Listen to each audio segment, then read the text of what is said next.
Mundo Corporativo. Hoje, com Cássia Godoy.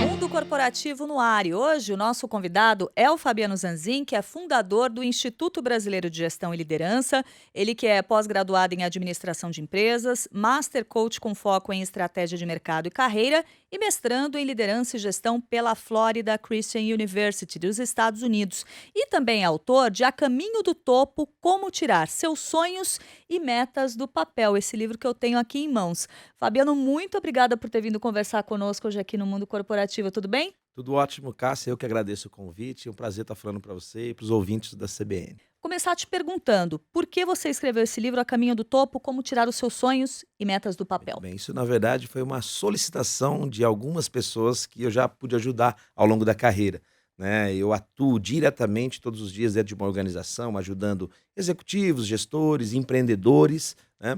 E depois de um bate-papo, na verdade, um workshop que eu estava fazendo com um grupo de gestores, e uma pessoa me perguntou: Fabiano, por que você não coloca essas ferramentas, essas dicas, essas sacadas, aquilo que você traz pra gente dentro de um livro, dentro de um compilado? E eu nunca tinha pensado em ser escritor, né? Continuo não sendo. Eu digo que eu sou um empreendedor que escreveu um livro. E o livro nasceu daí, isso começou a tomar forma há 3 anos atrás. Eu comecei a colocar essas ideias, organizá-las de uma forma que pudesse ser mais didática e prática, e esse é o objetivo do A Caminho do Topo. Acabou nascendo. Ô, Fabiano, você acredita que liderança é ou pode ser para qualquer pessoa? Não, eu não acredito que pode ou deva ser para qualquer pessoa, embora a liderança é uma competência que a gente pode aprender e desenvolvê-la. Eu costumo dizer que existe 2 tipos de líderes. Existem aqueles líderes natos que já traz ali uma liderança consigo, vem no seu DNA. Você observa algumas crianças, quem tem filhos sabe disso, você observa algumas crianças brincando, por exemplo, no parquinho, você vai ver que uma se destaca, ela acaba ali liderando a brincadeira, dando as ideias, ela já tem uma liderança inata, já está ali dentro dela. Porém, o líder nato, se ele não estudar a liderança, não praticar, não exercitar, ele vai ser um líder deficitário. Então tem aquele líder que ele tem uma habilidade natural, mas não estuda a liderança. Em contrapartida, também tem aquelas outras pessoas que não têm uma liderança, né, nata, mas acabam estudando. Eu também acredito que vai ser uma liderança deficitária. Existe até um terceiro, que são aqueles que têm uma liderança natural e estudam liderança. E liderança a gente vai morrer e não vai aprender tudo sobre liderança, porque só tem um jeito de aprender liderança, é na prática, é no dia a dia. Tem um ponto que você aborda aqui no seu livro que eu acho que é muito útil aqui para os nossos ouvintes, que é o ponto em que você comenta o que separa as pessoas dos objetivos que elas têm. O que separa? O que é isso que faz essa cisão entre o que as pessoas querem e o que as pessoas são atualmente? Existe uma confusão, né? Hoje nós vivemos uma era onde nós temos um grupo de pessoas que valorizam muito mais o ser do que o ter. Nós tivemos uma geração que valorizou durante muito tempo o ter, né? Se você pegar as gerações um pouco mais antigas, a geração X para trás, que é a minha geração, por Uhum. exemplo, que cresceu, viveu em um país sobre um paradigma de que sucesso era consequência de muito esforço. Então eu digo que eu cresci escutando meu pai dizendo: olha, estuda para você ser alguém na vida. Então sucesso é um paradigma de que é consequência de muito trabalho e muito suor. Então você crescia querendo ter, né? E hoje nós vivemos uma geração, os meus filhos, por exemplo, eles já estão, as minhas filhas, na verdade, estão escolhendo suas profissões com base naquilo que ela quer para sua vida, com a base do seu estilo de vida. Então nós temos que fazer essa separação. E muitas pessoas, por incrível que pareça, Cássia, acabam sofrendo com isso. Porque Uhum. elas, às vezes, estão sobre um paradigma de ter as coisas. Então, eu tenho que fazer essa separação. Uma coisa é aquilo que eu quero, outra coisa é aquilo que eu sou, né? Na minha essência, na minha raiz. Nós temos muitas coisas interessantes aqui no Uhum. seu livro, e uma Sim, delas também é uma abordagem que você batizou de fases dos pois sonhos. é. Queria que Uhum, você falasse um uhum. pouco a respeito disso. É. Eu costumo dizer que eu vivenciei isso, né, na minha vida, né, vivenciei isso na minha carreira, e eu costumo dizer o seguinte, que a primeira fase é a fase do vulcão, né, eu faço uma analogia com o vulcão. Um vulcão, quando ele vai entrar em erupção, não tem tecnologia, não tem manejo ambiental que segure. Ele vai entrar em erupção e acabou. E nós somos assim também. Quando a gente coloca um sonho dentro do nosso coração, dentro da nossa cabeça, não tem quem tire esse sonho. Eu até dou uma dica, né? Cuidado para você não compartilhar o seu sonho com quem não tem a mesma capacidade de sonhar do que você. Essa pessoa pode acabar matando o seu sonho. Só que a fase do vulcão, que é aquela fase que o indivíduo ele está ali motivado, engajado, ele está sonhando com o seu projeto, com o seu propósito, seja esse projeto abrir uma empresa, ou seja esse projeto constituir uma família, ter um filho, seja lá o que for, nós temos que tomar alguns cuidados. Eu dou o exemplo no livro da Challenger, que foi um ônibus espacial que explodiu, e explodiu por causa de um detalhe, um anel de vedação que custava 80 centavos de dólares. O problema da fase do vulcão, Cássia, é que às vezes na euforia, na empolgação da busca por conquistar o seu sonho ou o seu objetivo, a gente acaba menosprezando alguns detalhes. E é aí que mora o perigo, porque a excelência está nos detalhes. A segunda fase é a fase stand-by, que é aquela fase do sonho onde você já, de repente, não conseguiu avançar por algum motivo externo ou circunstâncias, você não conseguiu avançar ou executar o seu sonho, e aí você desligou ali, né, o controle remoto do seu sonho, fazendo uma analogia com o stand-by da TV, que ela está apagada, mas a luzinha está ali. É por isso que você conversa com algumas pessoas e pergunta, e aí como vai aquele seu projeto? E ela responde, tá levando, uma hora eu tiro ele da gaveta. São sonhos em stand-by. E tem uma terceira fase do sonho, que são sonhos enterrados. Eu chamo que é a fase do cemitério. O lugar que mais existem sonhos enterrados é nos cemitérios. Médicos que nunca atenderam, professores que nunca lecionaram, empreendedores e empresários que nunca abriram uma empresa porque morreram com seus sonhos. Então eu costumo dizer que o sonho ele é o combustível da alma. Nós temos que ter um motivo para acordar de manhã, né, colocar melhor roupa, fazer um bom penteado e atuar. Eu costumo dizer que quem perde a capacidade de sonhar, perde a razão por estar ali naquele dia trabalhando. Então essas são as 3 fases que eu abordo aí.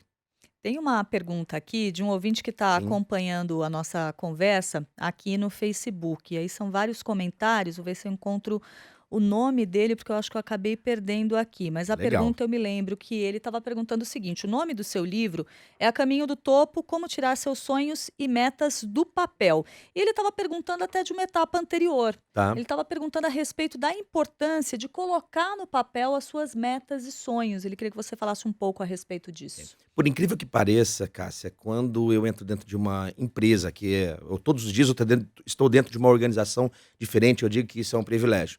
E quando eu faço a seguinte pergunta, e isso não é só para pessoas, para empresas também. Qual é o objetivo do seu negócio para os próximos 12 meses? As pessoas têm dificuldade de responder. Então, se você perguntar para uma pessoa, qual é o teu objetivo para 2020? Estamos começando o ano aí. Ou o que você quer com 2020? É comum as pessoas dizerem assim, eu tenho tantos sonhos, tantos projetos. Pois é, quem foca em tantos sonhos e tantos projetos acaba não executando nenhum. Tem uma frase que eu gosto muito do John Maxwell que ele diz assim, quem corre atrás de 2 coelhos acaba não pegando nenhum. Então, uma etapa muito importante para você tirar o seu sonho ou sua meta ou seu projeto do papel é primeiro colocá-lo no papel. É especificá-lo, realmente onde eu estou e onde eu quero chegar. E a dica é, não estabeleça vários objetivos, estabeleça um no máximo para sua carreira, para sua vida profissional e um para sua vida pessoal. E execute-os em curto e médio prazo, no máximo 12 meses. Não adianta você montar um planejamento com 5, 6 metas de curto, de médio, de longo prazo. Isso confunde demais e você acaba não executando nada. Então o primeiro passo exatamente para você tirar o seu sonho, o seu projeto, é colocá-lo no papel. É visualizá-lo, é tangibilizá-lo, mensurá-lo e ter muito claro qual é a minha linha de chegada. Nós estamos recebendo hoje aqui no Mundo Corporativo o Fabiano Zanzin, autor de A Caminho do Topo: Como Tirar Seus Sonhos e Metas do Papel. Queria abordar com você a questão da frustração, que você também traz aqui na sua obra, e te perguntar se a frustração, além de ser um sentimento que pode incomodar bastante, pode ser também uma etapa antes do sucesso. Respondendo já, ela não só pode, como ela é uma etapa a caminho do sucesso. E eu escrevi esse capítulo com base numa experiência que eu tive. Uhum. Eu resolvi empreender com 23 anos de idade, montar o meu próprio negócio. 23. 23. E eu conto no livro que eu convenci, né, na época, minha esposa, que eu casei muito novo, a vendermos a casa para montar o negócio. A única casa que vocês tinham, que vocês A moravam. única casa que nós tínhamos e que nós morávamos. E ela topou. Ela tinha mais sorte do que juízo. E nós vendemos esse negócio. E 2 anos e meio depois, eu entrei para as estatísticas, quebrei o negócio. Fiquei devendo o valor da casa e o dobro da casa, na verdade. Eu fiquei devendo 2 casas. Eu perdi a minha e fiquei devendo mais uma. E eu estava muito frustrado, querendo desistir de empreender, voltar para o mundo corporativo. E teve um livro que me ajudou muito, né? Que foi exatamente com o John Maxwell, com quem depois eu vim a trabalhar com o instituto dele, que é um Uhum. autor americano. E num capítulo do livro ele diz o seguinte: o fracasso é um degrau na escada rumo ao sucesso. Isso mudou meu paradigma, mudou minha história, porque eu ressignifiquei a frustração. Mais tarde, depois estudando psicologia, eu vim descobrir que Freud já tratava disso também, né? Ele trata como a fuga do eu, ou a fuga do seu ego, que é você negar a frustração. E é importantíssimo, Cássia, tratar a frustração, e aí no livro eu detalho um pouco mais, porque nós passamos por várias fases. E quando a gente se frustra, o nosso primeiro instinto é encontrar um culpado.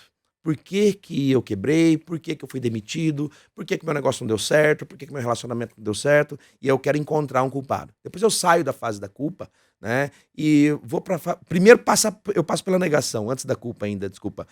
Eu quero negar que aquilo aconteceu. É por isso que muitas pessoas, elas estão vivendo uma circunstância de fracasso momentâneo, mas que ela está negando. Às vezes a gente faz isso em questões muito simples. Não sei se você já conversou com uma pessoa que você percebe que ela está frustrada e você pergunta: parece que você está frustrado, ou parece que não gostou daquilo. Ela vira para você com aquela rosto de plantinha e diz assim: não, imagina, tá tudo bem. E não tá tudo bem, você vê no semblante dela, porque ela está negando. E depois a gente vem para a frase, né, da acusação, do falso conformismo. Então, lidar com o fracasso é uma etapa necessária para que você possa caminhar rumo ao topo. E, na minha vida, eu só consegui avançar o dia que eu aprendi a lidar com o fracasso.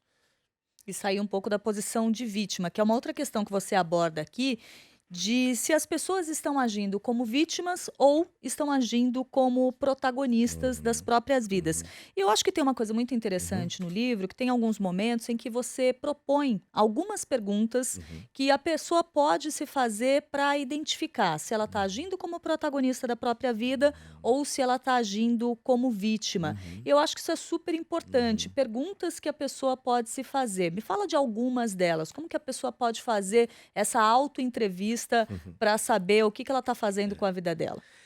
É um exercício um tanto quanto difícil, porque você tem que fazer uma autocrítica profunda e se permitir, né? Mas a primeira dica, a primeira pergunta é: o que essa circunstância que eu estou passando ou vivenciando está falando ou está mostrando acerca das minhas competências? Eu vou dar um exemplo muito claro.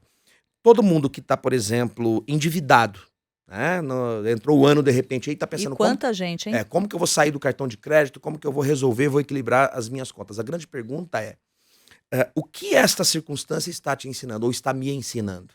A falta do equilíbrio nas contas denuncia uma ineficiência minha. A minha ineficiência em administrar as minhas contas particulares. Então, assim, toda circunstância ela te ensina algo. A primeira pergunta é: o que eu estou aprendendo com isso? A segunda pergunta, e que pode ser uma grande dica, é: qual é a atitude que eu posso ter, independente se a circunstância vai mudar ou não? Porque quem está num processo de vitimização, Cássia, acaba não percebendo que nós somos impactados e influenciados por dois tipos de circunstâncias: as que a gente controla e as que a gente não controla. Uhum. As que a gente controla eu controlo o meu cartão de crédito, as minhas contas? Controlo. Ele me impacta, me influencia? Sim.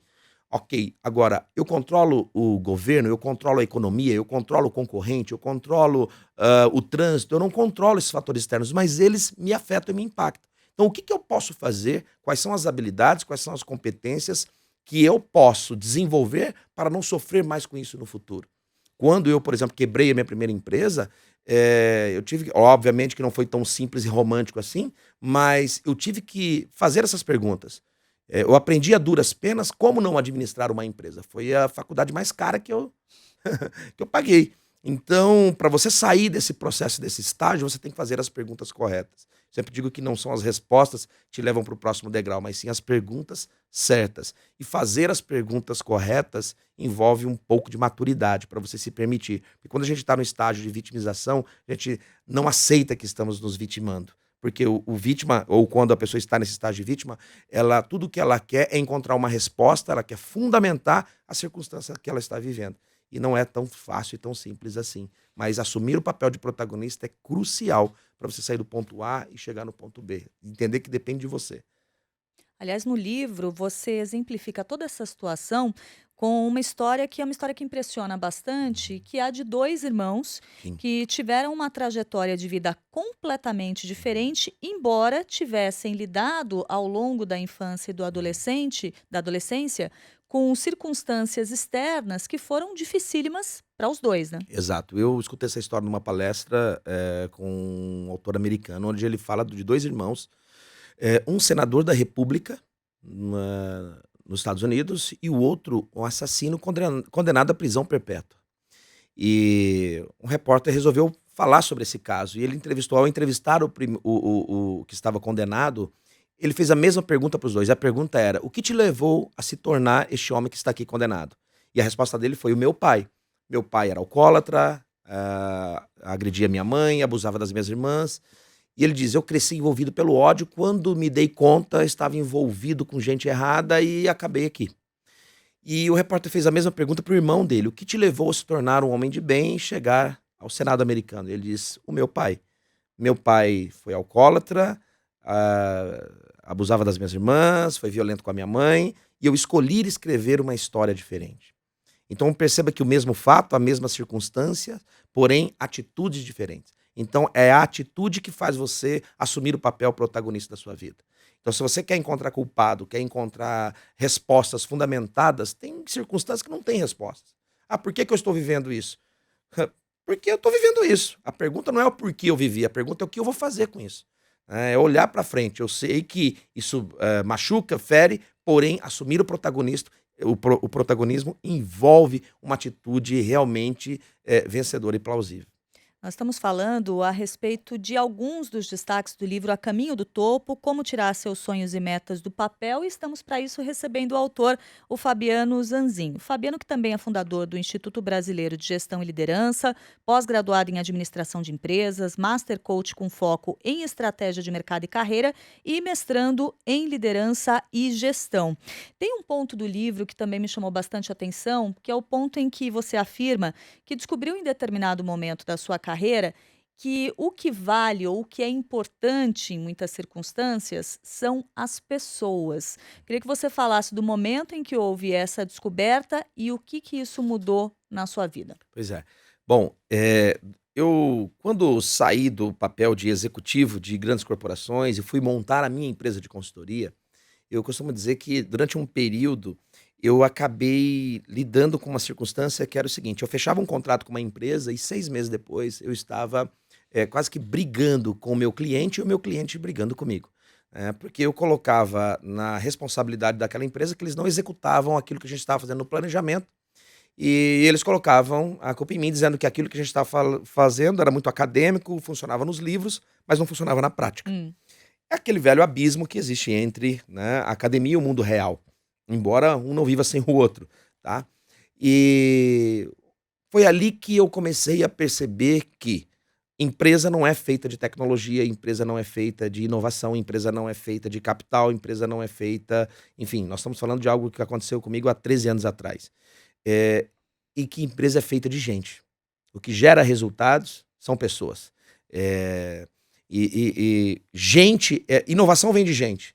Se criarem uma máquina que substitua um vendedor, por exemplo, vai precisar de um vendedor humano para vender a máquina.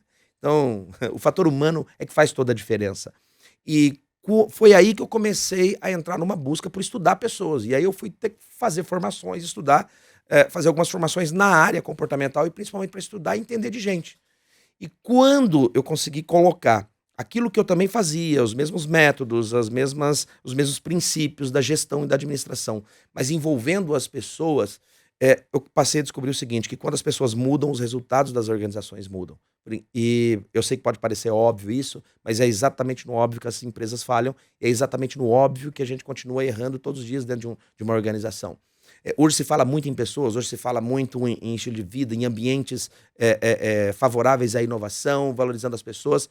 Porém, quando a gente vai para dentro do mundo corporativo, Cássia, não é bem assim. Não é esse romantismo todo, não é bem como a gente vê nas entrevistas. O mundo corporativo ele é muito mais agressivo do que a gente possa imaginar.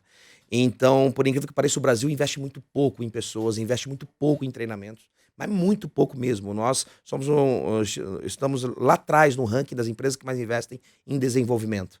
Nós treinamos muito pouco as nossas pessoas. As empresas treinam treinamentos técnicos, treinam o necessário para o sujeito operar a máquina, mas esquece que aquele ser humano que está ali operando a máquina, ele tem uma família, ele tem sonhos, ele tem projetos, né? E é por isso que já se fala muito em gestão de pessoas, diferentemente do que se falava há 2, 3 anos atrás. Então, a velocidade com que as mudanças acontecem é absurda. Mudanças, hoje de manhã, inclusive, eu gravei um vídeo falando sobre mudanças. Desde que eu me conheço por gente, se fala em mudança no mundo corporativo, mudança dentro das empresas. Qual que é a diferença das mudanças de hoje para as mudanças que aconteciam na década de 90, nos anos 2000? É a velocidade com que isso acontece. Então, antes, uma carreira, ela tinha um prazo de validade de até 30 anos. O sujeito aprendia uma profissão, ele vivia 30 anos daquela profissão. Hoje, o nosso prazo de validade é no máximo 4 anos. Você tem que se reinventar totalmente a cada 4 anos. Isso significa que se as nossas competências vencem a cada 4 anos, 25% da minha estratégia de negócio vai para o ralo todos os anos. Então, é por isso que é muito comum você ver profissionais, empresas, organizações ficando para trás, perdendo espaço, porque elas perdem a capacidade de se reinventar. E quem se reinventa não é máquina, é tecnologia, é gente. Fabiano, você falou dessa história que mudança é um conceito que vem sendo usado há muito tempo Muito. e um conceito mais recente, mas que também vem sendo bastante usado, está até meio gasto, é o tal do conceito da resiliência, Uhum. que você também aborda aqui no Sim. livro. Queria te ouvir a respeito disso e também por que você acredita que em algumas circunstâncias hoje esse conceito da resiliência vem sendo utilizado de uma maneira errada. Vamos lá. Resiliência é uma palavra não tão nova, porém ela foi amplamente aí difundida no meio corporativo para aquilo que os nossos avós já tinham lá atrás, né? Eu sou filho de 2 funcionários públicos. A minha mãe é aposentada pelo Estado, o governo do Estado, e o meu pai, já falecido, foi aposentado pela prefeitura. Então, e eles tiveram 5 filhos. E eles criaram 5 filhos com 2 salários mínimos. Então, eles não sabiam, não faziam ideia do que era resiliência, né? Que é essa capacidade que a gente emprestou lá da física, né, de corpos retornarem ao seu estado original. E a gente aprendeu aí erroneamente em algumas palestras, alguns workshops, em alguns livros, que resiliência no mundo corporativo é aquela capacidade de suportar pressão. Eu faço um adendo, eu entendo um pouquinho diferente. Eu acredito que a resiliência, Cássia, é a capacidade de não desistir. Às vezes você não vai suportar a pressão. Tem gente que não suporta. Tá aí, né, as pessoas que sofreram com burnout, as pessoas que tiveram aí estafa de trabalho, que trabalharam doentes, inclusive, por causa da pressão. Nem todo mundo suporta a pressão. E esse é um erro. E isso é perigoso. Falar dentro de uma empresa que todo mundo tem que desenvolver a capacidade de resiliência, você começa a enviar uma mensagem que as pessoas têm que ser super-homens, super-mulheres e que você tem que ter um poder, e não é bem assim. Às vezes você não vai suportar a pressão, mas você não vai desistir do seu sonho. Então, para mim, resiliência é a capacidade de continuar avançando, continuar trabalhando, mesmo que você não suporte a pressão na empresa que você esteja atuando, você não vai desistir do seu sonho e vai buscar o seu sonho em outra empresa. O fato de você desistir daquela empresa, daquele emprego, daquele cargo maravilhoso que você tinha ou daquele salário, não significa que você não foi resiliente. Então, para mim, a resiliência é a capacidade, sim, de continuar caminhando, olhando para os seus sonhos, para os seus objetivos, mesmo que no meio do caminho eu não suporte algumas pressões. Desista de alguns projetos, entenda que aquilo não é para mim, mas eu não posso parar. Quando você faz um paralelo das pessoas de sucesso ou que venceram, seja na carreira, seja na sua vida, e das pessoas que fracassaram conceitualmente, a diferença é que uma não desistiu e a outra desistiu. É aí que está a diferença, né? Um não teve a resiliência para continuar caminhando, não desistir do seu sonho, do seu projeto. A humanidade está cheia de história de empreendedores que receberam nãos, que portas se fecharam. Eles tiveram resiliência de continuar avançando. Então não está muito ligado à pressão. Fabiano Zanin, autor de A Caminho do Topo, Como Tirar Seus Sonhos e Metas do Papel. Você fala aqui no livro a respeito da importância de tempos em tempos, a gente ter uma espécie de time-out. Aí você faz aqui uma analogia com o esporte, aquela paradinha estratégica para avaliar o placar da própria vida. Por que é fundamental fazer isso? Porque o maior desafio de você focar em um objetivo ou em uma meta, Cássia, é você conseguir fazer isso em meio à sua vida. Então, como que eu foco no meu objetivo, no meu propósito, cuidando do meu filho, cuidando da família, cuidando do meu cargo, tendo que pagar as minhas contas, né? Como que eu sempre brinco, agora a gente está providencialmente aqui, né? Acabamos de sair do Réveillon. Quantas pessoas fizeram as promessas de final de ano, montaram seus planejamentos? Ah, esse ano eu vou emagrecer, esse ano eu vou terminar aquela faculdade, eu vou terminar aquela pós, eu vou resolver aquele relacionamento, enfim, montaram planos. Só que hoje, né, nós já estamos aí, meados de janeiro, a grande questão é a seguinte: onde está esse planejamento? A maioria desses planejamentos se perderam na rotina. Alguns voltaram a trabalhar, voltaram para Uhum. sua vida, e esse é o maior desafio. O maior perigo e o maior inimigo de uma meta é a nossa própria vida, é a nossa rotina, porque ela pode sufocar os nossos objetivos. Então é muito importante, de tempos em tempos, e dentro das empresas eu sugiro que isso seja feito de maneira Semanal? semanalmente. Avaliar o seguinte, vou dar um exemplo bem prático disso. Hum. Se a pessoa assumir um compromisso de que ela quer perder peso, por exemplo, quer cuidar da sua saúde, e ela estabeleceu um objetivo de, sei lá, perder 5 quilos em 4 meses. Ok. Ela vai fracionar essa meta dela em ações semanais. Ah, eu vou correr 4 quilômetros por dia, 5 vezes por semana. Ela tem que fazer uma pausa no final de semana para responder para ela mesma. Eu corri todos os dias que eu falei que ia correr? Sim, não. Se não, por quê? Quais foram os fatores externos que influenciaram o meu não exercício?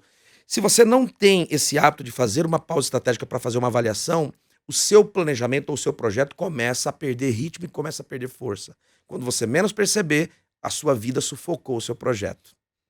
Tem uma outra questão que eu acho que é muito importante da gente abordar do Uhum. livro, que é a questão das crenças limitantes, né? Então, para a gente encerrar nessa Sim. conversa de hoje, queria que você falasse, Fabiano, a respeito dessas crenças limitantes, como que a gente faz para identificar e como a gente faz também para lidar com essas crenças, para desfazer essas crenças Bom, limitantes, ou como algumas bom, pessoas chamam, ideias fixas. exatamente. Eu abordo no livro e começo dando o exemplo de uma criança.